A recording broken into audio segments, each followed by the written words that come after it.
जय गुरु जी। संगत जी गुरु जी के डिवाइन कॉल सत्संग प्लेटफॉर्म में आप सभी गुरु परिवार का हार्दिक स्वागत है। शुक्राना गुरु जी महाराज का कि उन्होंने मुझे ये सेवा दी कि मैं आप सभी गुरु परिवार के समीप आगे गुरु जी के कल्याण महिमा अनुभव का वर्णन कर पा रही हूँ। अनंतम शुक्राना मेरे गुरु जी महाराज का। संगत जी, आज का जो सत्संग मैं आपके साथ शेयर कर रही हूँ वो निधि आंटी का सत्संग है। ये बहुत प्यारा और ब्लेसिंगफुल सत्संग है। तो मेरी विनती है आप सभी से कि सत्संग को अंत तक सुनेंगे, ध्यान से सुनेंगे, पूरा सुनेंगे। सत्संग का मतलब होता है सत्य का संग, और सत्संग की प्राप्ति जब ही होती है जब गुरु कृपा होती है। तो हम सभी बड़े भाग्यशाली हैं कि हम पे गुरु कृपा हुई और हमें सत्संग सुनने का और शेयर करने का सौभाग्य प्राप्त हो। तो प्लीज़ सत्संगत जी बिना स्किप किए सत्संग को बड़ी श्रद्धा भाव से अंत तक सुनिएगा। गुरु जी का शुक्राना कीजिएगा कि घर बैठे महाराज आपको इतना ब्लेसिंगफुल सत्संग शेयर करवा रहे हैं।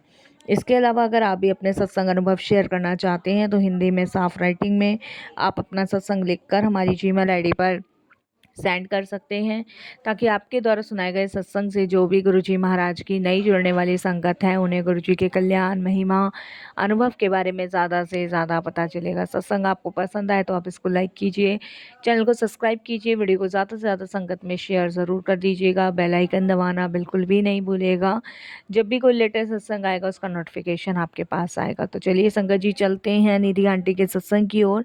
सत्संग शुरू करने से पहले करते हैं गुरु जी का मंत्र जाप। ओम नमः शिवाय, शिव जी सदा सहाय। ओम नमः शिवाय, गुरु जी सदा सहाय।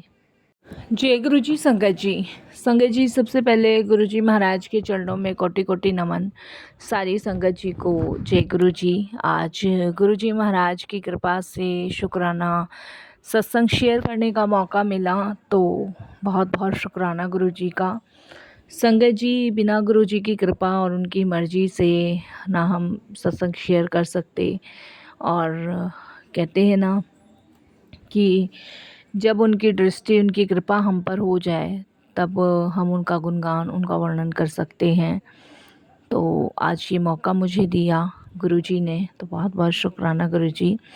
बस मैं गुरुजी यही आपसे एक अरदास लगाना चाहती हूँ कि कल दशहरा है, तो दशहरे वाले दिन हमेशा बुराई की हार होती है, अच्छाई की जीत होती है। और यही मैं गुरुजी आपसे प्रार्थना करती हूँ कि अच्छाई की जीत हो, बुराई की हार हो। और संगत जी, जैसे कि हम सभी जानते हैं कि हमारी लाइफ में बहुत सारे दुख और परेशानियां हैं, और काफ़ी सारी संगत जी मुझे मिलती भी हैं। मैं आपको बताऊं, क्योंकि संगत जी मैं ऐसी ऐसी पुरानी संगतों से मिली हुई हूँ जो गुरु जी के वर्णन, गुणगान और महिमा के बारे में मुझे बताते हैं। तो उससे संगत जी हमारा रिश्ता गुरु जी से और स्ट्रॉन्ग हो जाता है। वैसे तो स्ट्रॉन्ग है ही, और ज़्यादा स्ट्रॉन्ग ऐसे हो जाता है कि हमें वो पल महसूस करने का मौका मिलता है। जब भी मैं कहीं जाती हूँ संगत जी, गुरु जी के सत्संग सुनती हूँ, तो मुझे ऐसा लगता है कि मैं उस पल में, उस समय में, उस दिन में, उस महीने में पहुँच चुकी हूँ, उस साल में पहुँच चुकी हूँ। ऐसा मुझे फ़ील होता है। क्योंकि संगत जी पहले क्या होता था, हम गुरु जी से जब जुड़े नहीं थे तो ज़िंदगी में बहुत टेंशनें थी, और जहाँ संगत जी फ्रेंड मिल जाते थे, इधर की चुगली उधर की चुगली, इसकी बात उसकी बात, और ज़रा जैसी बातों में गुस्सा आ जाना, परेशान हो जाना। लेकिन जैसे ही हम गुरुजी से जुड़े तो संगत जी हमारे पास गुरुजी के अलावा कोई बात ही नहीं होती, सिर्फ गुरुजी की ही बात हम लोग करते हैं। और ऐसा लगता है संगत जी की गुरुजी की बात करते करते कब समय गुजर गया पता ही नहीं चलता, कब रात हो गई, दिन हो गया, पता ही नहीं चलता। ऐसा लगता है कि गुरुजी की बस बातें करते जाओ, करते जाओ, करते जाओ। मतलब एक सुकून सा, एक शांति सी मिलती है। संगत जी, मेरी शादी को पूरे 7 साल हो गए हैं। 7 साल में एक पल भी ऐसा नहीं रहा जिसमें मेरे हस्बैंड के बीच में ठीक से चीज़ें हुई हों। हम लोगों की अंडरस्टैंडिंग इतनी स्ट्रॉन्ग नहीं है जितनी मैंने और हस्बैंड वाइफ की देखी है। ना उनके विचार मुझसे मिलते, ना मेरे विचार उनसे मिलते। दोनों के संगत जी विचार एक दूसरे से नहीं मिलते। और सही मायने में तो संगत जी ये शादी, ये समझ लो, जब हमारी हुई थी तो इधर मेरे हस्बैंड की फैमिली ने उन पे दबाव डाला था और इधर मेरे फैमिली ने मुझ पे दबाव डाला था। क्योंकि संगत जी ये रिश्ता जो है ना, जब मैं 12 साल की थी और मेरे हस्बैंड इसी एज ग्रुप के थे मेरे, तभी ये रिश्ता तय कर दिया गया था। जब तक संगत जी कहते हैं ना कि मेरा मानना तो यही है कि आप कभी भी किसी का भी छोटेपन में रिश्ता तय मत करो। इससे क्या होता है संगत जी कि एक दूसरे को जानने का, पहचानने का कभी मौका नहीं मिलता है।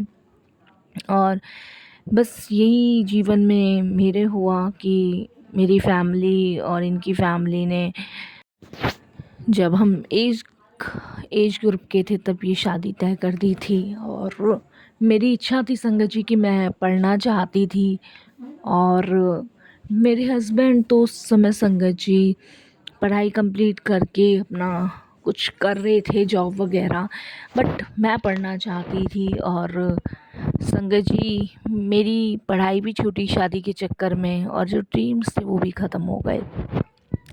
क्योंकि जब तक मैं लाइफ में सोचा कि मैं आगे जाके कुछ करूं, तब तक ही संगत जी वो सारी चीज़ें रुक गई, सारी चीज़ें। तो बड़ा दुख कहीं ना कहीं होता था। और ऊपर से ठीक है, उनकी फैमिली हमारी फैमिली एक दूसरे को जानते थे, बट हम नहीं जानते थे। तो हमारे बीच कभी ऐसा कुछ रिश्ता रहा नहीं, प्यार मोहब्बत वाला। बस ठीक है, हस्बैंड वाइफ हैं, इससे ज़्यादा कुछ नहीं। ना वो मेरी फीलिंग्स को समझते और ना ही शायद संगत जी मैं भी उनकी फीलिंग्स को नहीं समझती। वो अपनी लाइफस्टाइल में खुश हैं और मैं संगत जी घर की जिम्मेदारियों में पड़ चुकी हूँ। तो जीने की तमन्ना आज तो पहले ही ख़त्म हो चुकी थी। और टेंशन इस चीज़ की ज़्यादा रहती थी कि संगत जी कभी भी झगड़ा हम दोनों में हो जाता था। और जब झगड़ा होता था तो संगत जी ना वो मुझे मनाते थे ना मैं उन्हें मनाती थी। महीनों महीनों, 2-2 3-3 महीने हम बात नहीं करते थे। लेकिन गुरुजी से जुड़ने के बाद ये समझ आया संगत जी कि मतलब ज़िंदगी वो नहीं है जो हमारे मुताबिक चल रही है। ज़िंदगी वो है जो भगवान के मुताबिक चल रही है। और जोड़ियाँ ऊपर से लिख कर आती हैं, हमारे या किसी के सोचने से कुछ नहीं होता। अगर शायद मैं नहीं भी चाहती तब भी यही शादी होनी थी, क्योंकि भगवान ने चाहा था। मुझे तो ये सब चीज़ें संगत जी समझ आ गई गुरुजी से जुड़ने के बाद, पर मेरे हस्बैंड को अभी तक नहीं आई है। मैं तो गुरुजी से बस यही अरदास करती हूँ कि इनके अंदर बदलाव लाओ गुरुजी, इनको बुद्धि दो, ताकि ये जीवन में चीज़ों को समझ पाएँ, मुझे समझ पाएँ, और जो हमारे जीवन में परेशानियाँ चल रही हैं वो ख़त्म हो पाएँ। तो मैं ये सब चीज़ें गुरुजी के ऊपर छोड़ देती हूँ। और पहले संगत जी मैं परेशान रहती थी, कभी अपने सिस्टर से कहती थी, कभी किसी से कहती थी, तो उन लोगों के पास भी संगत जी कोई सल्यूशन नहीं होता था। लेकिन अब मैं गुरुजी को कहती हूँ तो कहीं ना कहीं मन में विश्वास रहता है कि गुरुजी सब सही करेंगे, सब ठीक कर देंगे। संगत जी आई होप, मेरी तो यही विनती है गुरुजी से कि जीवन की जो भी हम दोनों के बीच में अंडरस्टैंडिंग है वो ख़त्म हो। और उससे भी बड़ी बात गुरुजी से मैं यही प्रार्थना करती हूँ कि अब तक ठीक है हमारी लाइफ में जो भी था, लेकिन गुरुजी अब हम एक दूसरे को समझें, क्योंकि 7 साल शादी को हो चुके हैं। अगर 7 साल में हम एक दूसरे को नहीं समझ पाए तो गुरुजी फिर शायद कभी नहीं समझेंगे। हमारे आपसी रिश्ते सही हो जाएं, हमारे बीच झगड़ा ना हो। मेरे घर में झगड़े की वजह यही है संगत जी कि शायद मैं समझ गई, मेरे हस्बैंड नहीं समझे, और उनको सिर्फ गुरुजी समझा सकते हैं और कोई नहीं समझा सकता। इसीलिए कहते हैं संगत जी कि कभी कभी कुछ फ़ैसले भगवान पे छोड़ देने चाहिए, हर फैसलों को अपने हाथ में नहीं लेना चाहिए। संगत जी मेरे हस्बैंड के इतने रिलेशनशिप ख़राब हैं कि वो कहीं जाते हैं तो मुझे नहीं बता के जाते। पहले मैं भी ऐसे ही करती थी, लेकिन मैं अब उनको बता के जाती हूँ कि मैं कहीं भी जाती हूँ, लेकिन उससे भी उन्हें कोई फ़र्क नहीं पड़ता। बस ज़िंदगी चल रही है, ये समझ लीजिए। एक सुबह उठे, खाया पिया, शाम को सो गए, झगड़ा हो गया, इधर सो गए उधर सो गए, इससे ज़्यादा ज़िंदगी में कुछ है ही नहीं। बस अब एक सहारा सिर्फ गुरुजी का है। बच्चे हमारे हैं नहीं संगत जी, सिर्फ मैं, मेरे हस्बैंड, मेरी mother in law, father in law, ही हम सभी रहते हैं। काफ़ी बार संगत जी मुझे ससुराल की तरफ से, मायके की तरफ से ताने मिल चुके हैं कि कोई बच्चा अब तक कर लेना चाहिए, 7 साल हो गए।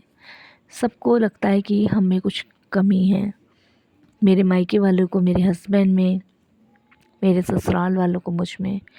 लेकिन किसको क्या बताऊं कि हमारे रिलेशन ही अच्छे नहीं हैं, तो बच्चा तो जब ही होगा। बाकी सब गुरुजी जानते हैं, सब उनको पता है, सब उन्हीं के ऊपर छोड़ रखा है संगत जी। बस मैं आप सबसे यही प्रार्थना करूंगी कि आप सब भी अरदास कीजिएगा कि इस करवा चौथ सब सही हो जाए। संगत जी मैं हर साल फास्ट रखती हूँ करवा चौथ का, लेकिन मुझे ये नहीं पता होता कि मैं किसके लिए रख रही हूँ। क्योंकि संगत जी, जैसे हर हस्बैंड अपने घर पे आके अपने हाथों से अपनी वाइफ का व्रत तोड़वाते हैं, मेरे यहाँ तो ऐसा कुछ है ही नहीं। मैं सुबह से भूखी प्यासी रहती भले ही हूँ, लेकिन वो फास्ट भी मुझे खुद ही खोलना होता है। लेकिन इस बार गुरुजी से उम्मीद करती हूँ कि गुरुजी इस करवा चौथ सब कुछ बदल जाए। मैं फिर से एक शुक्राना सत्संग शेयर करूँगी और यही उम्मीद करती हूँ संगत जी कि जो भी मेरा सत्संग सुने, प्लीज़ आप भी गुरुजी से अरदास कीजिएगा कि मेरी लाइफ में सब कुछ ठीक हो जाए, सब कुछ ओके हो जाए। यहीं मैं सत्संग को विराम दूंगी और शुक्राना करूंगी गुरुजी का कि अपने शरण और चरण से जोड़ा, अपने चरणों से लगाया। ओम नमः शिवाय, शिव जी सदा सहाय। ओम नमः शिवाय, गुरुजी सदा सहाय।